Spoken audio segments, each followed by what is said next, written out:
Azərbaycana mobil telefon gətirənlərin diqqətinə qaydalarda hansı dəyişikliklər var?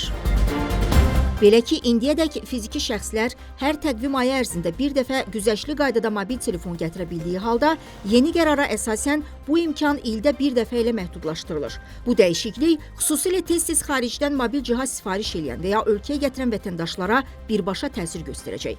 Reportun araşdırmalarına görə yeni qaydalarda fiziki şəxslər tərəfindən ayda bir dəfə ölkəyə gətirilən və ümumi gömrük dəyəri 800 Amerika Birləşmiş Ştatları dollarını aşmayan mallar güzəştli qaydada rəsmiləşdirilir. Beynəlxalq poçt göndərişləri və ya kuryer şirkətləri vasitəsilə 300 Amerika Birləşmiş Ştatları dollarınadək mallar üçün də eyni mexanizm tətbiq olunur. Lakin yeni qərarla bu güzəştlərin mobil telefonlara münasibətdə ildə bir dəfə tətbiq ediləcəyi müəyyən edilib. Məsələn, vətəndaş xaricdən 650 Amerika Birləşmiş Ştatları dolları dəyərində mobil telefon gətirir. Əgər bu onun həmin il üzrə ilk və yeganə güzəştli telefon idxalıdırsa, cihaz əlavə gömrük rüsumu tutulmadan ölkəyə gətirilə bilər. Amma eyni şəxs il ərzində ikinci dəfə $500 dəyərində mobil telefon sifariş eləyərsə, artıq güzəşt tətbiq olunmayacaq.